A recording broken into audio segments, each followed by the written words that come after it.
Welcome back to another episode of Opinions from Offside. We're joined by my man, Mogget, Mini Pat Vieira, Leicester legend. We're going to talk, as you can see, all things Arsenal. Mogget, you're an Arsenal fan. What brought you to Arsenal? What's going on? Well, I think the main thing was, so when my dad came over from Jamaica, he moved to Tottenham. And then just being that rebel kid, I went against his rivals, which were the Gooners. That's where it started. That's how I became Gooner fan. Wait, that's why I support Liverpool, because Jerome was a Man U fan. Wait, so your dad's a Spurs fan? Well, it's one of them. He moved to Tottenham and he had him at heart, but it was more of a Chelsea. But yeah, that's why I became Arsenal. I mean, I don't know what you think, Mug, but what do you think to Ange Postecoglou? Do you know what I mean? Like, what's going on? How did they lose the other week? How did they lose fucking AZ out They're on the man. You know what? I'm liking it. They've been shocking this season. Absolutely shite. But it's been entertaining to watch, though, because sometimes you watch them. I don't know if you watch them much, but I watch Match of the Day a lot, and you see them. The play's there, and then you just see them crumble. It's so Spursy. It's so Spursy. Don't get me wrong, with Arsenal, we haven't been consistent through a season. We always have bad injuries and stuff like that. But then when you see Tottenham, who just fold and crumble, one of them. Beautiful. Just love it. Right, I like to see. I mean, I don't know if you do this, but do you know about Harry Kane's previous career before he went to Spurs? Yeah, I know that he was on Arsenal's books, weren't he? No, I want about before that. Do you not know about this? Before that, what? When he was a wrestler.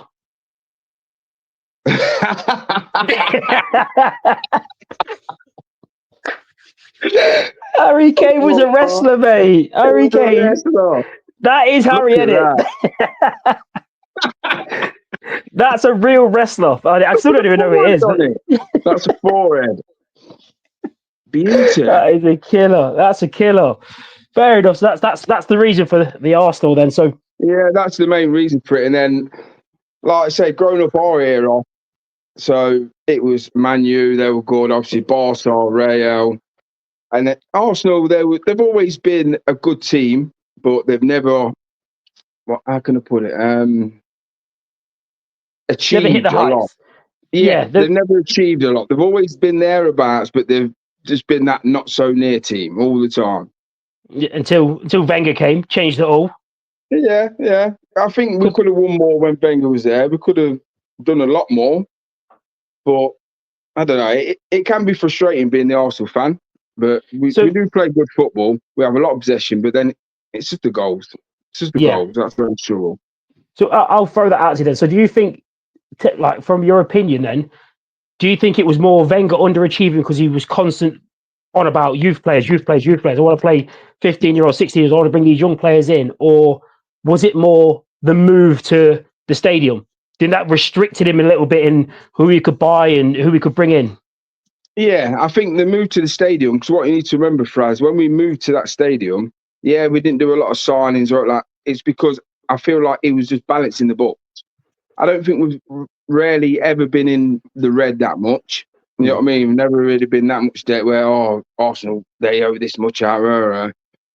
I think he was more balancing the books, like a businessman kind of thing. But the fans didn't really want that. And a lot of fans don't understand that. But it can be frustrating. But I think that was the main thing. A lot of people don't realise when you move from a stadium to the next, it's a big deal. Right, it's a big deal. It takes a lot of money. If you ain't got the money there to spend, what can you do? True. Have you been to the Emirates? Yes, mate. Yeah, a few times. Yeah. Did you go to Highbury? Yeah, I went to Highbury. To be fair, I only went there once, but then I've been to the Emirates about 5 times, and I feel like for me that living in Leicester, it's a long way, and it's a lot of money.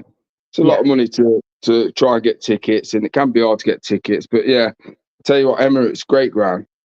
It is a good ground.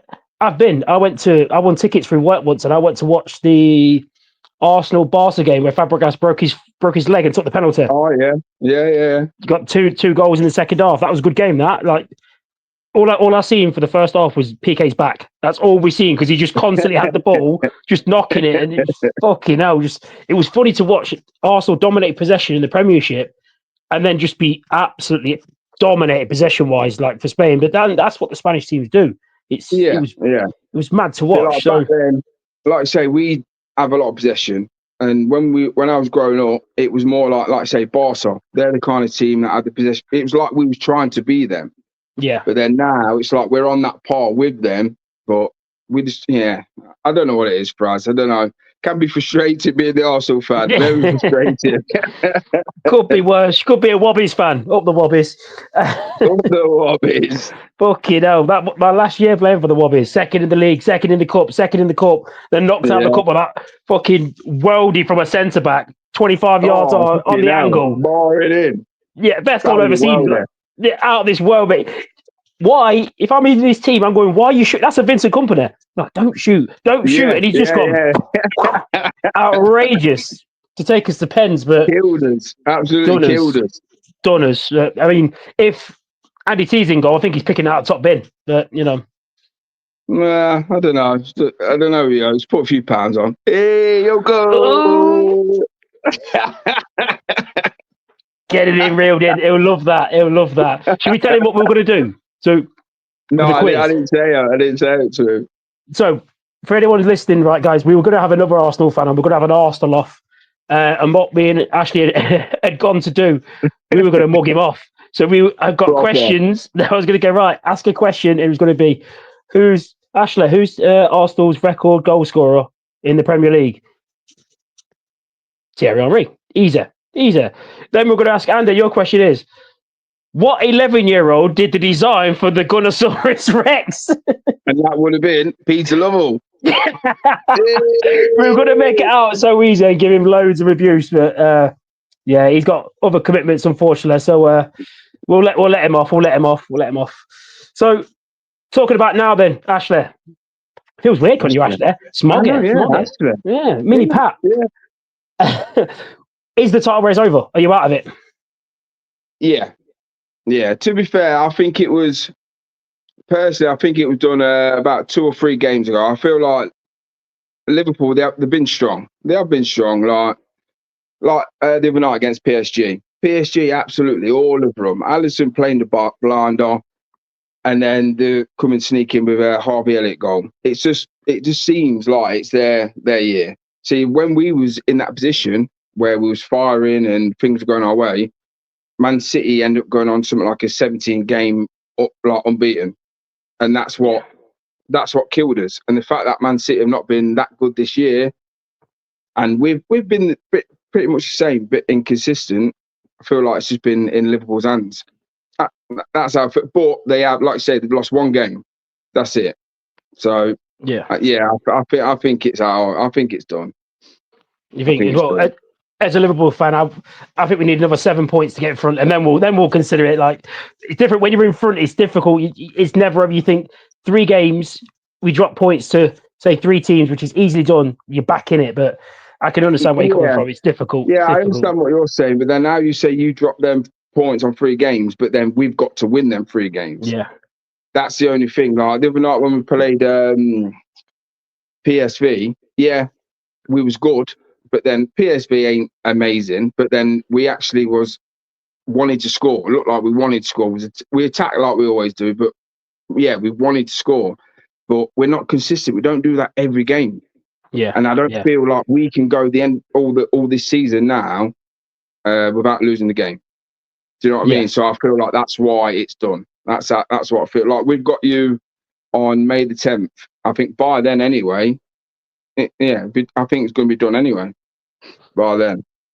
So do you think if it's mathematically done, would you want Arteta to give Liverpool the guard of honour? If it's done, that's the first game since we've done it. Would you not? No. Do you know? I would say yes. You know why? Because Liverpool chasing Man City for the last 3 or 4 years, where reason maybe why I'm a bit cautious about it is I just see Man City doing that, where they go, right, come to the business end, City start hitting the ground running. You know what I mean? They'll go 15 games, 15 wins. You can see City doing that. So yeah, I understand what you're saying, but I feel like that's too far gone now with them. But going back to the Guard of Honor thing, like it's good to see someone else win it apart from Man City. Yeah. So like the last few seasons, yeah, we've been up there. It's been Arsenal, Man City. You never know. Well, not so much. You never know who's going to win. But yeah, we bottled it last season. But yeah, it's good to see Liverpool up there. But as you know, yeah, I didn't mind Liverpool until I married the wife, and then all our family's Liverpool. Turned my son to Liverpool, so I've got a bit of hatred now. But yeah, turned him for us. Turned him. Oh, he's got every Liverpool kit you can think for the last 4 or 5 seasons. That's bad. It's personal. Yeah, that's what it is. Personal now. It's personal. It could be worse. It could have been Matty C getting him a City top. Could have had Dick off on the back. You know what I mean? That's worse. Big Dick off. See, you know what? The reason why I go back to like the Guard of Honor, you know why I would? Imagine having to give someone the Guard of Honor. That's motivation for me. I'm like, you know what? I ain't ever doing this again. You ain't ever getting in this position. Yeah. I mean, I said a couple of weeks ago when we were doing a previous podcast, and I was like, if I was Arteta, I would have said it was before the West Ham game. I think they drew with someone. I'd have gone, yeah, the league's done. There's no pressure on you now. Literally, I'd have said, you know what? I don't think we can catch them now. Privately, obviously, I'm like, the league's not done. We've got this thing. We can still chase. But I'd have got them put all the pressure on Liverpool. I'd have said, yeah, if we give up, the league's done. I don't see them dropping points or losing it. Imagine they lose one game. And then, actually, that's 7 points now. No, I don't think the league's done. Now it's 4 points. How have you thrown it away? Then that's pressure on Liverpool. Yeah. I think that's something Fergie would have done or Mourinho would have done. I don't think Arteta's got that. I think with Liverpool, obviously it's Arne Slot's first year. Yeah. And it just seems like it's weird because same players, he's obviously changed the way that they play.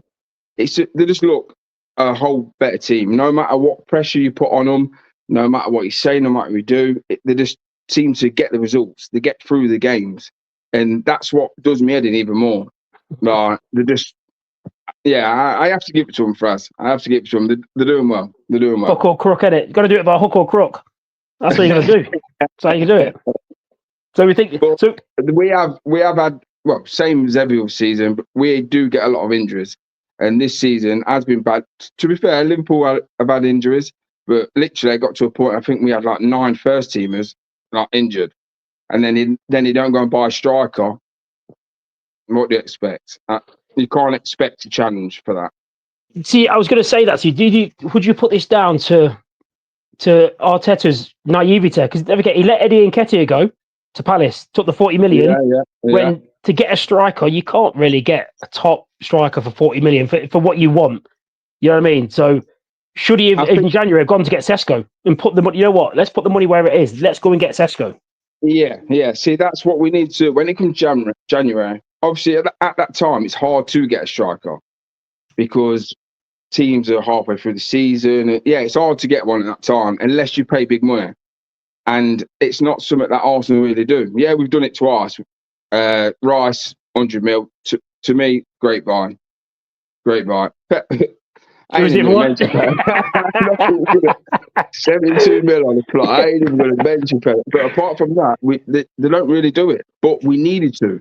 But then it's one of them, I'm not the only Arsenal fan who's frustrated by that. But then you don't know if he had the funds to do that.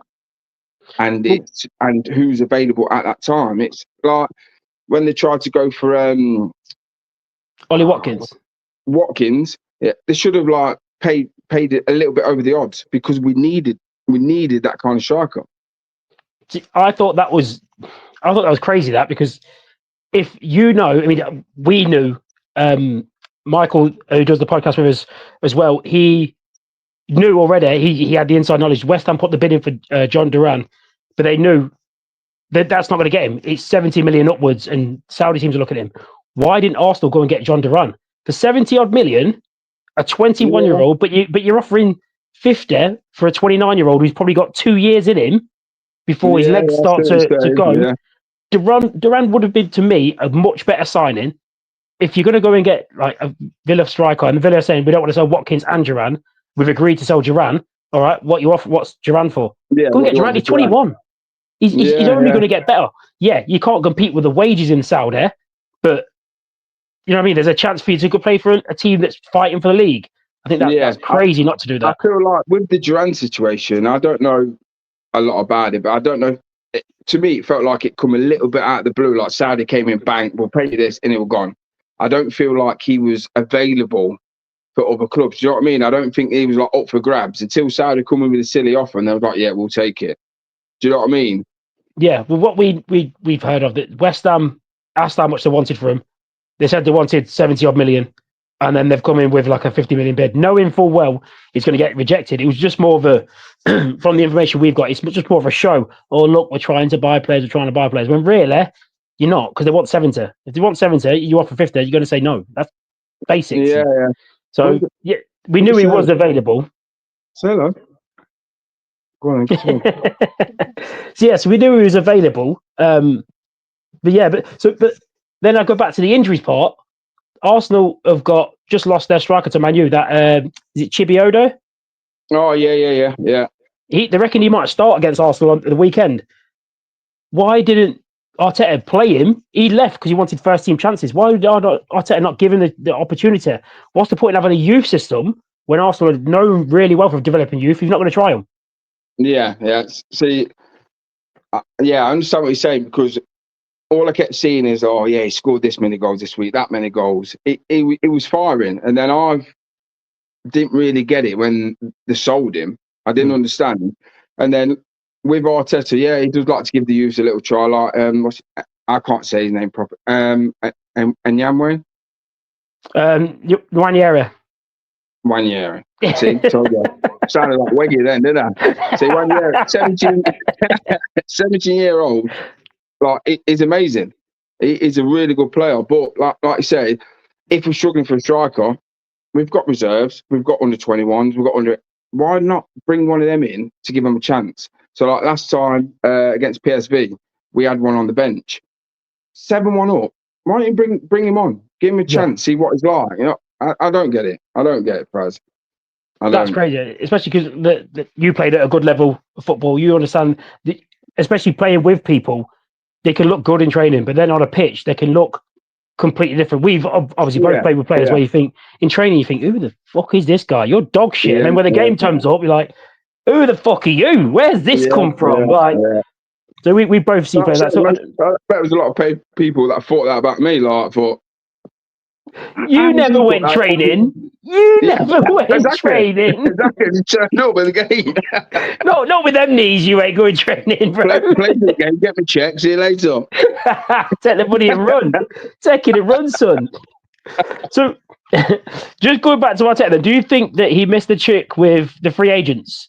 So, I mean, look at some of the free agents that he could have got. So, like Carlos Vela would have been available on a free. Wassim Ben Yedder would have been available on the free. There was talk of Bobby Firmino being available from the Saudi league. I've seen that. And even Benzema, apparently. So, and then there was talk of Diego Costa. Yeah. So I've seen a few. Like, I feel like he should have maybe took one just because they're free and it's there as a backup. Like, that's how I feel. Like, I don't think that's just me. I think a lot of Arsenal fans think like he should have took someone. Like, don't get me wrong, put Moreno up front. Yeah, he come on at Leicester, scored 2 goals. Next minute is the best striker in the world. Put him up front against West Ham, we lose 1-0. Was it 1-0? Yeah, lost 1-0. Jared Bowen scored a goal. Lost 1-0. Because Lewis Skelly got red carded, didn't he? Yeah. You know, he's a rebel. I like him. I like him a lot. He's got that little debut. Yeah, a little bit of fire still. Like, oh, he wants a bit. I like that. But yeah, going back to like the striker thing, yeah, he should have. I feel like he should have got a free agent in. But yeah, I think he's missed the trick there. I think there was a few players that he could have got in. You know what, Fraz? I like Arteta as a manager, but I don't know what it is now. I don't know if we need something different in. You don't know if he's like a yes man where he's just doing what the board said. I don't know. Yeah. You know what I mean? Like a yes man, like sell, like you do this, you do that, and he's trying to do his best with what he's got. Because don't get me wrong, we have got some quality players. We have. Yeah. It's just a striker that we're missing. Havertz, don't get me wrong, he's come and he's been a lot better than what he was at Chelsea. A lot better. Jesus, I still feel like Yoko says, Andy, we score more without him up front. Yeah, but I think his injury is you've developed differently now. So I think you've had players like last year, Martinelli came to the fore, Havertz came to the fore. You went more of a, sounds weird to say, but you went more of a Liverpool sort of way. When we had Firmino, you'd have Havertz dropping into the little 10 spot, creating a space for the two wide players to come diagonal in. Yeah. So you sort of playing that. So when Jesus came on, to get the best out of him, he had to try and take out a wide position, which sort of blocked up Saka or blocked up Martinelli. He didn't want to do that dirty bit in the 10 role because he's a striker. It didn't work. It just didn't work. But when you first got him and you were playing differently, he looked so much better. I think he got like 18 goals and got injured, and you think he was on for a 25-goal season. So yeah, it was bagging, and because when we actually got him from City, I thought, that's a great buy. But then when, like you say, the change of style of play, like he maybe not used to, I don't know, but it just didn't work. It didn't work. I think he's struggling at the minute. Come on, like, don't get me wrong, I think like before he got injured, about 3 games before he got injured, he got an hat-trick. But then that was the main thing, really. Yeah, it's the main thing, really, that he did. That's a cup game, though, wasn't it? I'm sure it was a cup game. And then he played. He scored again against them in the league, I think, as well the next week. Yeah, I think he went about like 5 or 6 goals, like in a few games, and everyone, he's the best striker in the world. No, he ain't. It's right side of dry, did it, mate? I think Gabriel Jesus, just every time I see him, I just think Ja Rule. Every time I see him, I just think murder. It's murder. Every time I see him, just think Ja Rule, baby. So, right, talk about this season then, and Arteta. So, under Arteta, you've won the FA Cup. Yeah. If you don't win a trophy this year, I mean, if you don't win or do competitively in the Champions League, would you class this season as a failure? And I say that because Man City usually run away at this time of year, and they're not. Liverpool are doing all right, but when you look at where other teams are and where Liverpool have been previously and Man City have been, this is not a runaway league. Like, this is, teams have flopped. We've done what we're supposed to do. Other teams have flopped. So would this be, without a Champions League effort, maybe a semi or a final, is this a failure for Arteta? Like I say, going on from last season's performance to be, like, don't get me wrong, like we're second now, but I don't feel like we're fighting for it anymore. I don't feel like we're fighting for the league. I feel like the league's done. Going to, I don't know. It's an hard one. It's an hard one because I feel like we should have done a lot better than what we have. But then, I don't know. I'll switch it for you. I'll switch it round for you then. So not as a failure. For this year, for the season now, what would you need to do as an Arsenal team now to see this season as a success? Well, there's only really one thing, and that's win the Champions League. If we were to win the Champions League, then that's a bit of like, it softens the blow. But if we literally go through and don't win nothing, it's just another typical fucking Arsenal season, isn't it? Like, I feel like Arsenal fans are used to it. But then last season, because we got so close, we thought, that's it. We're firing. And then it's just been a crap season, like just stupid decisions, and we've had injuries, and See, the discipline is the thing that does me. You got so many reds, and every red's cost you. Every red card has cost you. And going back to Miles Lewis-Skelly, like I say, he's few reds, few yellows. That's what's cost us. To them Rice getting that stupid red card where it's kicked the ball away and got 2 yellows. I think that was a bit harsh, but stuff like that. Rules of the game, though. It's the dark arts. When you do the dark arts, you're on the line. You're on the line. Yeah. But then it's one of them, like, it's not been, as all fans can agree, VAR, it's not been consistent. It's not. Yeah. So I can't remember who it was. So like Kanate the other night. Oh, that's a red. That's a Stonewall red. That's a red all day long. Not even get a yellow. No, that's a red. That's a red. See, I see the bit where Rio Ferdinand was talking about it. He was like, it's a red. How has he got away with that? How's he got away with that? And the guy who was talking to him went, yeah, but you done that, didn't you, Rio? And it showed you a clip of Rio doing it to Arsenal against Freddie Ljungberg. Did the exact same thing and then turned around like, get up. But mate, it's red. What are you talking about? Well, like, be honest. Come on. So if you're saying to me, right, and I'm guessing Arteta would be thinking the same, success this year, I mean, I think missed the trick with the FA Cup. I think to lose to United, missed the trick. Because it's open. You'd have been favourites, I think, if you'd have been still been in it now. To win the Champions League, do you see yourself? Because if you get past PSV, you're most likely to play Real Madrid or Atletico Madrid. Yeah. Do you see? Do you beat them without a striker? Should he have gone? You know what? Liam Delap. Why not? We'll get Liam Delap. He's a big brute, could play football, does the graft, does the hard work, and wouldn't affect how you played with Saka or Martinelli. Should he have gone and got him? That's the only thing. Like, it's just who's available at that time. Like in January, we could have maybe went in for Delap, but then are they going to sell him? That's the hardest thing with January. Like, it's mainly to get someone on loan, because no one's really going to sell their best striker in January when they've still got seasons to play or cups or whatever. So, like, I didn't get why he didn't get anyone in. But going back to your question, so like it could be in Atletico or Real. If we get Atletico, which I can't see it happening, still a tough game. Real, we're out. Simple. That's how unless Saka and Martinelli are back by then, which supposedly. See, I'd go the other way. I think you've got a better chance against Madrid because defensively, they will give you chances. Yeah, I think with Madrid, you can have a go and go, right, you know what? You're going to score, but we're going to score more than you. I think don't forget, Liverpool... More of an open game. Yeah, Liverpool beat them twice. We dominated them. Yeah, I think Atletico will be so much more organised.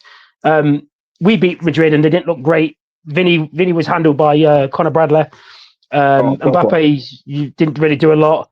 Bellingham didn't do a lot in that game. But then you flip it around the other way. I think they're big game players. The further in the round you're going to get, the bigger they're going to step up. So, I mean, if it gets to it, the semis, I think it will be Liverpool. If we go through and you go through, it'll be Liverpool, Arsenal in the semis. But that's going to be interesting to see because I think if you played Atletico, I think the organisation and the way Simeone has them running and the work rate, I think you'll be stingy with chances where I think you'll get very little and you'll just be like, well, I hope it falls to someone who's going to take it. Or it will just fall to someone like, that you think it will fall to Sterling. Fall to Sterling 6 yards out, you're like, what is that? But then when I watched the Man City Madrid game, the first leg, Man City should have won that game. A goalkeeping mistake with the kick, and then what Rico Lewis is doing with the header, or you tried to kick the ball instead of heading it, and then that let them through for the last goal. 2 mistakes caused them 2 goals. They should have won the game. They had chances to win it. I think they give you chances where I think if you had, say, Saka back, I think you'd think, right, he will get a chance, and I'd want him to take that chance. Martinelli will get a chance. There's a chance of him taking it. Havertz will get a chance. There's a chance of him taking it. You could easily get 2 goals there. So, and then with your set pieces... See, that's the thing with Havertz. Like I say, if we had him, then it's one of them. If he gets a chance, then sound. But he's obviously out of the season. Jesus out of the season. So it's still, who do you put up top? It's still that situation. But I noticed when we played the other night, Mourinho was up top, but then it was like they kept rotating. Mourinho, Trossard, and it worked. So I don't know. He might have found a formation or what. I don't know. So against Real, like you say, you're going to get chances. It's whether we take them. That's the only thing. We need to take them. I think if you did play Real, well, obviously, I don't know if you've seen that there's talk of Real interest in Saliba. Oh, yeah. So, and you know what? I love Saliba, but I feel like if we don't get nothing from this season, personally, I think he will go. So that's how I feel. Okay, so say Saliba, say it comes to this season, you finish 3rd. Say worst case scenario, you finish 3rd. I'll tell you what, no, worst case, you finish 4th. Man City catch you.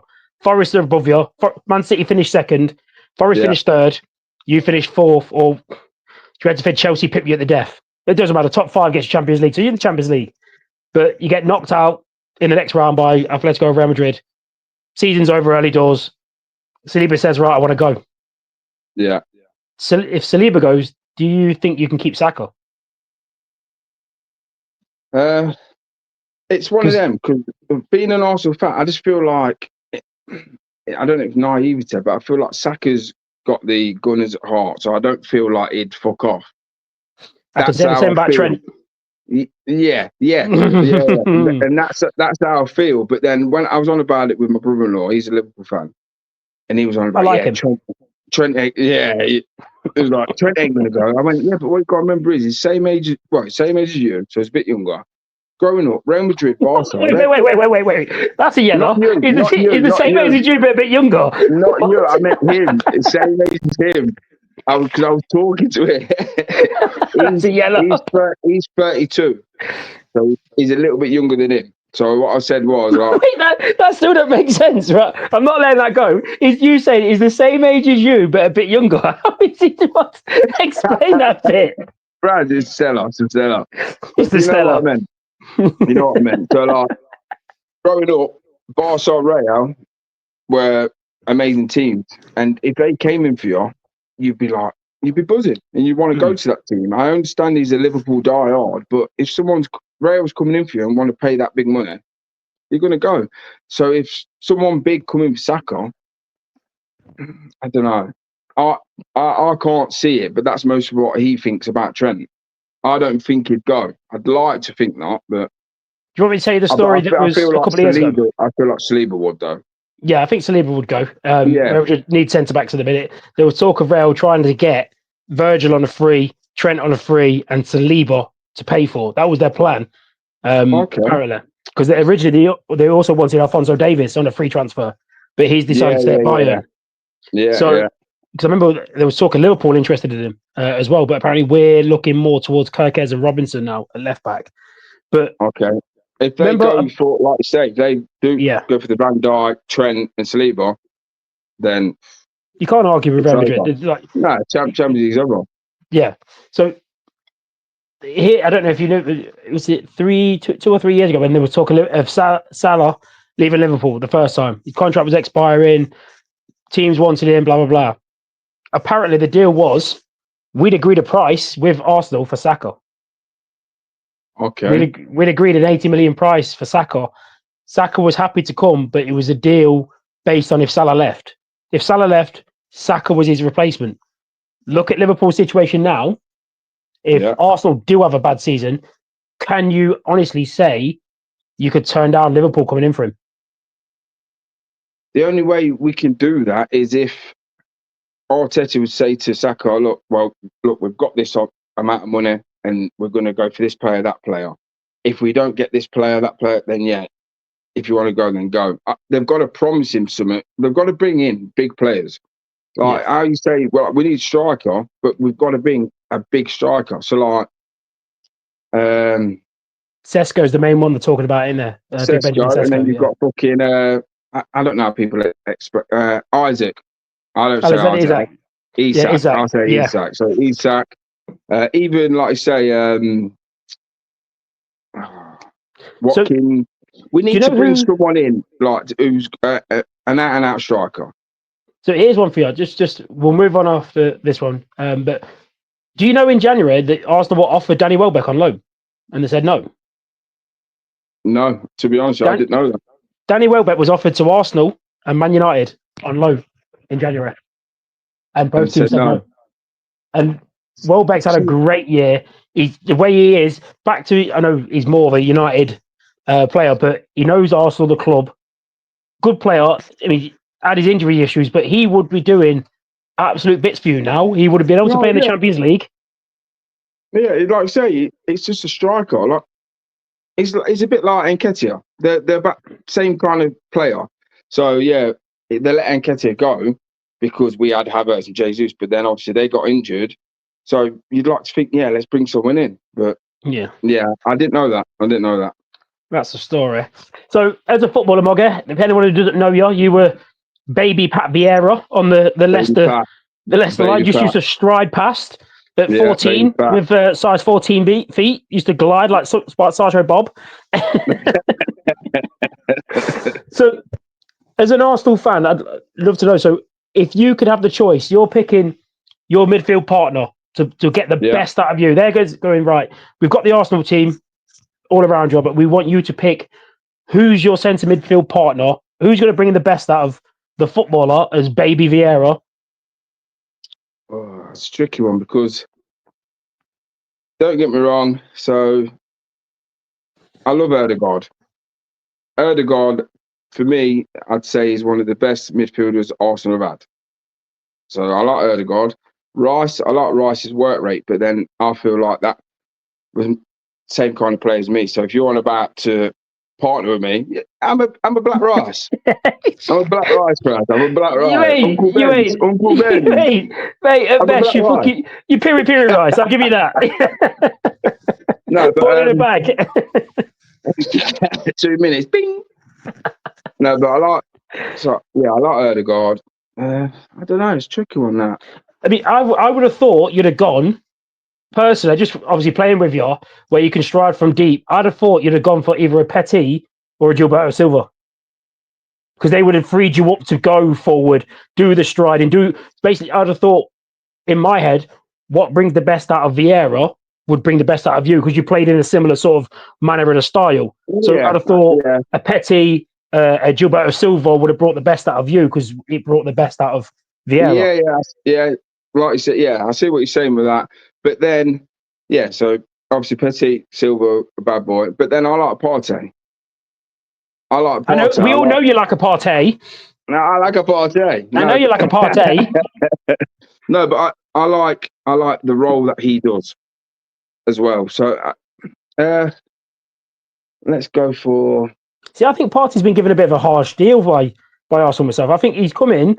He's always done well. Yeah, he's had injury issues, but pretty much everyone at Arsenal has. I feel like he's just been given to the scrap heap. I think he started in at right back, did a good job. Goes wherever he needs to do. He's physical. He does the dirty work to allow others free. I just don't think he's appreciated as much by Arsenal as I think he should be. He's not, and that's what. But then when I watch him play, then I see like how good he is. But then, like you say, he's not appreciated. Like they just use him everywhere. Yeah. But I'm gonna go for. To be fair, I'd say I'm gonna go for Partey. Big Partey. I'm gonna go for Partey because I feel like I'll go for Partey. So going on from Partey then, so who would you say is Arsenal's best signing? Would you say Partey is Arsenal's best signing of the Arteta era? And then where would he fit in regards to the Arsenal you've watched? Or would you think someone's a better signing than Arteta? Would you put Ødegaard as above Partey for the money? When you compare, like, you paid a lot of money for Ødegaard compared to Partey, wasn't that much. Is he a better signing for what he does, or what do you think? Price tag really I won't think comes into it that much unless you're talking about fucking Pepe. But I'd say one of our better signings is Ødegaard. Don't get me wrong, I used to love Ozil. I loved Ozil when he was there, like the way he was. But then I feel like Ødegaard's like him, but then that little bit more. And I don't know. It's just because we've needed him. We've needed that player. He's drived us on. He's helped us win games. He's done captain performances. You know what I mean? So that's what. Yeah. I don't know if it's because it's recent. That's why I like it so much. But I feel like Ødegaard. Don't get me, Fabregas back in the day. Yeah, I love Fabregas. But I feel like Ødegaard's the man for me. I'd say like that's a great signing. Great signing. Big Ødegaard. So what of the time you've watched Arsenal, the Premier League era, would you say Ødegaard is Arsenal's best ever signing? Or see, I would go more towards Vieira, purely because he was an unknown and it set the scene for Wenger. He would buy unknowns. His scouting system was more than anyone else's, and it set the scene of Vieira. Who's this Patrick Vieira? Face AC Milan. Yeah, who's that? 3.5 million. That's what he can't get an AC Milan's team. And then you watch him, you think, how was he not getting AC Milan's team? Or would you maybe look at Bergkamp before that, when you got him from Inter? And Bergkamp is an animal. He's a beast, mate. An absolute beast. Bergkamp was a different level. Like my favourite goal for Arsenal, don't get me wrong, you got Giroud with this scorpion kick, but my favourite goal was Bergkamp's against Newcastle. Like outrageous. The technique of it, Fraz, like, yeah, I'm not seeing nothing like it since. So for me, that's my favourite goal. But I don't know. I've seen Jay Brack do it a few times. No. You've seen him fucking Cole. see the players. That is a Kohler. That's an MIC. No, but it's hard because there's that many players what you could compare to, this and that.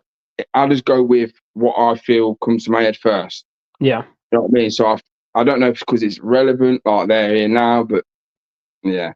Yeah. Apart from Pepe, who would you say Arsenal's worst signing is?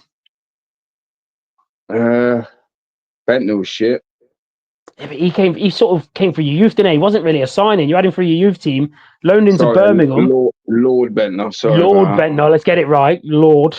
I mean, you've got a few. There's Kim Kallstrom, brought in with a broken back. Who does that? Pascal Sigan. Philip Senderos. Did you hear the story? How you signed Philip Senderos? No. This is crackers, mate. So you signed Philip Senderos basically. So he was on trial. It wasn't Senderos. It was Igor Stepanovs. He was on trial at Arsenal, and Martin Keown was injured. He was sitting at the side with Ray Parlour and Bergkamp, I think it was. And Ray Parlour's like nudging Bergkamp, like, watch this. Every time Philip Stepanovs got the ball, they were like, "Oh, that's brilliant! That's brilliant!" Keown's getting wound up because he's like, he's my position. So Bergkamp started doing it as well, like, "Oh, that's outrageous!" So he's got the ball, passed it. That's outrageous. The vision. Wenger's obviously heard him. They've signed him because of that. No idea why. Until tournament training, and Parlour was like, "I feel like that was my fault. They bought him because of me." That's apparently the story is how they signed Igor Stepanovs, and he was dreadful as well. To be fair, we've had quite a few fucking shocking. What about Freddie Jeffers? He done all right at first, but yeah, he's still poo though. Marian Shamak? Oh, that's a good shout. He was bad, wasn't he? That is a great shout. He's like Nunes. Whoa. Listen, Linda. He's a good Nunes. Listen, Linda. Behave. No. We'll give you a verbal for that. Nunes is shit. Nunes would walk into your team now. Shut up. Oh, yeah, because we got a striker. Yes. Can't be that bad, bro. So, looking at this, so we think that's where we're going with there. So, who would you say then, this Arsenal team now, right? You could take anybody from your Invincibles team. Yeah. Who would you take and put them into this team now? And I'm going, everyone's fit. Your whole squad is fit. Everyone's at peak form. Who are you taking from that team to put into this team now? Omri. Where are you putting him? Left or centre? Who are you taking out? Havertz or Martinelli? I like Martinelli, but he's not consistent. When he's on form, he's great. He is great, but he's not consistent. Yeah, so I'd take Martinelli out, but yeah, Omri all day long. So have Omri on that left flank with Havertz doing the dirty work in the middle to put them both on the angles. Yeah. So Omri just Sadio Mane. But shut up. You Sadio. No, go on, nibble. Have a nibble. Have a nibble. Let me just cut that off. Well, flip it round the other way. Any of this Arsenal team now getting that Invincible team? Because the reason I'll tell you why I asked that, right? We had an Arsenal fan, one of my friends, Terra. He came on and he gave us his Arsenal 1 to 11. And of the Premier League era, over Seaman and Lehmann, he picked David Raya as his goalkeeper. And I was flabbergasted. To be fair, I wouldn't have put Lehmann in that anyway. Seaman. It's on your chin. Yeah. Hope you're on Donna's layoff. But no, but Seaman's a good keeper. But it's one of them, because all keepers do mistakes. I understand that, but then Ray is good because it's now. Do you know what I mean? Yeah. So some people forget about the issue of it. Like I would have put in there Martinez. Like I would have put him in with the shout. I was gutted when we got rid of him. But can you put Martinez in for what he's done at Arsenal though? What he's done now, he's probably top 3 keepers in the world. Like to me, but he didn't get that chance. I feel at Arsenal, but when he did get that chance, he done good. But he just didn't get that chance. And then Villa came in and you got 20 million for him, and surely you must have thought, hold on a minute, they're willing to pay 20 million for a player they've seen for 6 months. Like, come on, there's got to be more in that, and he's been so good there. Won the World Cup, won the Copa America. Like, what do you want from the lad? He's done everything he can. But I'd go with. I do like Ray. I like Ramsdale, but I think I'd go. I think I'd have to go with Seaman. I'd have to with the history. How long? Yeah, I'd have to go with Seaman. I'd have to. Yeah. So who from this Arsenal team now gets in that invincible team? For me, Odegaard, and maybe Saka as well. And maybe Saka. But I love Odegaard. So you'd have Odegaard in your midfield over. Yeah. Who was your midfield at the time? It was you had Ljungberg on one side, Pires on the other. Yeah. Sometimes you had Overmars. Overmars was gone by then, wasn't it? For the invincible year? Sure, he was gone. So you had Gilberto Silva. Yeah. Overmars went with Petit, didn't they? They both went to Barca at the same time. So you had Gilberto Silva and Fabregas. Was Vieira, weren't it?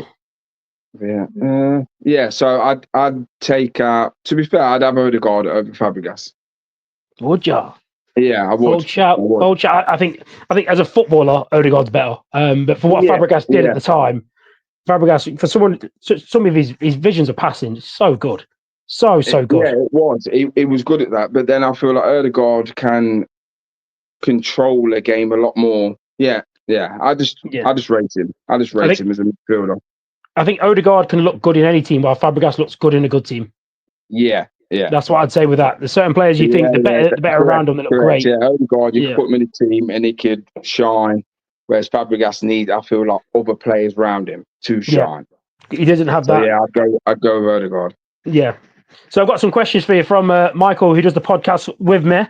Now, just your thoughts on these. Bearing in mind, he is a West Ham fan. Yeah, okay, yeah. So we'll leave it there.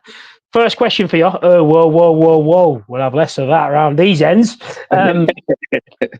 What do you think of Arsenal fan TV? Do you, his words, and do you find the inflated characters shouting like divvies cringy for an Arsenal fan? I feel like some of them, like I can relate to, like I can understand where they come from. But then I feel like some just do it to hype up the channel and so some of them are more realistic. So Fraz, as you know, growing up, when you talk to people that play football, they're a bit more realistic. But then when you talk to people who have not really played that much, but that know a lot about football, they're a bit more like away with the fairies. So it's hard to talk to certain people about the game. So I feel like there's someone there that I like. Just say it. Just say Man U fans. Just you can say that. It's fine. Oh, Man U, Man City, Liverpool. Whoa, but everyone has them. You know, the people that you talk to, and you think, bro, you probably played football at 10. You've never played adult league. You've never played any sort of competition. Played it in a level where you've been like so many levels where you get trounced by players that you think these guys are out of my fucking league. They're so good, and you play teams where these lots of shit, and you have to reel yourself in like, right, that's enough. Like, stop. You've never played that sort of situation, so you can't talk about the aspects of the real life of it. But just because you watch a lot of football, you might be able to say, well, Gary Neville said this, and what? Yeah. Why didn't you do that? Why didn't you do this? Well, you do it. You do it. Then tell me like why you didn't do it. It sounds easier, but it's hard to. It is. But some people, Matt Carroll. Yeah. What about Ruts? Ruts talks a lot of good game. Oh, I don't talk football with Rutter. Hey, don't be picking on Ruud van Nistelrooy. What Man City fan gives himself a Man U player's nickname? What a player. Um, so we think it's just for selling the channel. I can agree with that. The next question he's got them. That's how I feel, because there's a lot of people off it that they've like spanned off it now and got their own things. Like Troops went to Barstool, so I just feel like it was a bit more of an act. Yeah. This one might get you biting. Do you feel that some of the Arsenal sections now are just as bad as some of the Spurs fans are? It's just insufferable because they talk like they deserve to win something. We're a big club. We're a big club. You won one FA Cup under this manager. That's the only trophy you've won in years. How are you classing yourself as a big club now? To me, a big club is top 3 in the league. You might be a big club to draw players, but are you a big club in your league? I think Liverpool weren't for years. I think we are now. Man City weren't for years. They are now. But what do you think? When you look at it, Man City dominated for the last fucking 6 seasons. It's boring, isn't it? It's boring.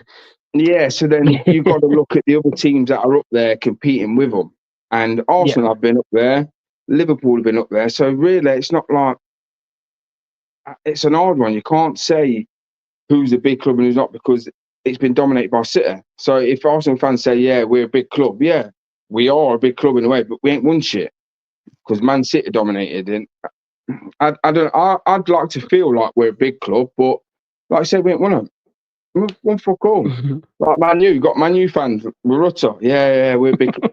They ain't won it. Yeah, but we've won more than you in the last few. Yeah, all right, fair enough. You won stats years ago. Yeah. It's funny though, when Man U fans say that, they say that, and they always say, yeah, but you never won the Premier League to Liverpool fans. So Division 1 never counted then? Just checking.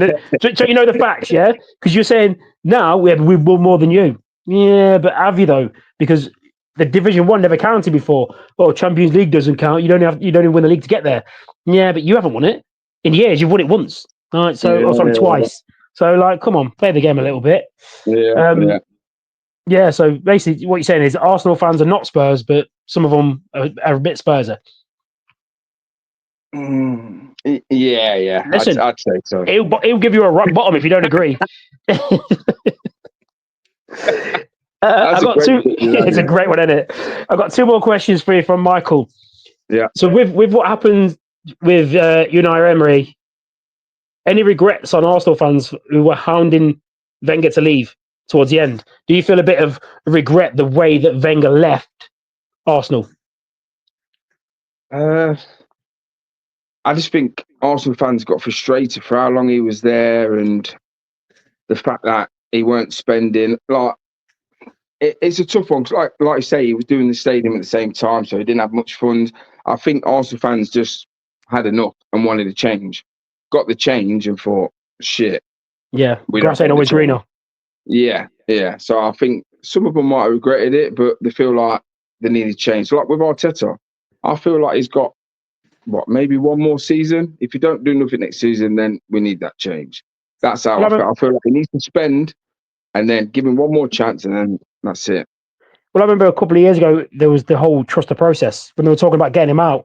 Like, bro, he's got to come in. He's had to deal with Aubameyang, the Ozil situation. Like, basically, pretty much, like, in the nicest way, because I used to love Aubameyang as a footballer, but he's a bad egg. He's a bad egg around players. He had to go, and he's proven that when he went to Barca. And then he was good for the 6 months, and then they couldn't wait to get rid of him. And then he went to Chelsea, and he was good for 4 or 5 months. He's one of them where he gets his feet under the table, and he's like, right, fuck y'all. Like a rebel, like Balotelli. A bit like a Balotelli. Balotelli never had a good 6 months.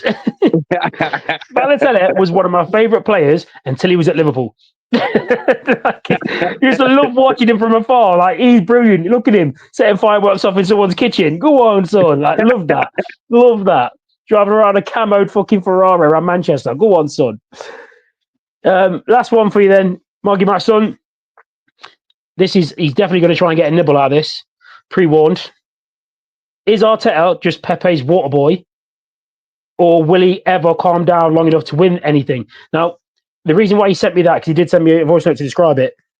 When you first went to Arteta first went to Man City, to Arsenal, he just bought Man City rejects, players that couldn't get in the team. Yeah. Can you expect someone to win a league? When you look at it, of all of his signings, who's done well? Havertz, I was very surprised how well he's done. But is that I because of the was. team? Saliba wasn't his signing; that was already pre-planned. Gabriel wasn't his signing; already pre-planned. Ben White was his signing. Tomiyasu was his signing. Raya was his signing, but so was Ramsdale. So is he actually just trying to be a Pep, or has he got his own style? Has he got his own way of playing? And can he actually win you a trophy? I'd like to think he could win his trophy. Like, don't get me wrong, when he come in, we looked. It was like something sparked, and we became a better team. We have become a lot better team. Ramsdale, I used to love it. I loved Ramsdale, but then when he got Ray, I thought, what's he doing that for? But then I understand that, so I feel that was a good signing. Zinchenko and Jesus, I didn't think they were bad signings because I used to like both of them when I was at City. But then I feel like when Zinchenko come in, he was, I think it's got a bit starstruck. Oh, yeah, I'm at my boy up. Like, he loves Arsenal, doesn't he? And, like, I think it got too much for him. So I feel like he's done some all right signings, but he needs to do something big. He needs to do something big. This start of this season, next season, sorry, he needs to do something big. Otherwise, you look back and you think, you know what, that's just an absolute flop. The time that you've been in has been an absolute flop. Because I feel like, I don't feel like he's a baby Pep. Yeah, he's learned off someone who's good, but I'd like to say he's got his own style. But then when you look at it, we do play a bit like City. But then we've not got the firepower. We've not got as many players like City. So I think what he's doing for what we've got, I think he's doing an all right job. But I think, it was unlucky last season. But it's the same old. We're just inconsistent.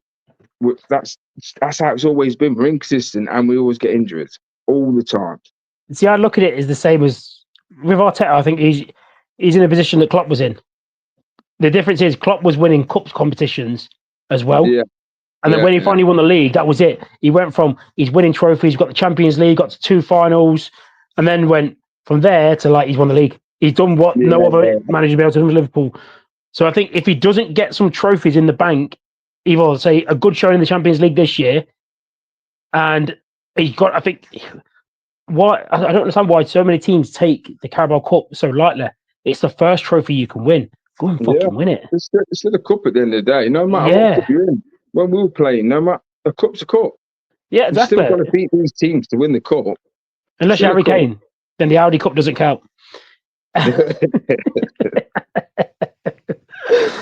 It's all right. That's fucking lovely. Morgan, anything you want to throw in for any Arsenal fans watching? Maybe one that bowled it last minute. No, I'm joking, Yokes. Give me a buy in the last man. I suffer with you, Arsenal fans. I'm with you. That's what I can say. It's one of them. We know this season's done. We just got to build now. Try and sort next season. Yeah. Well, don't forget, guys, like and subscribe on the channel. We are building this up. We're going to get more guests on.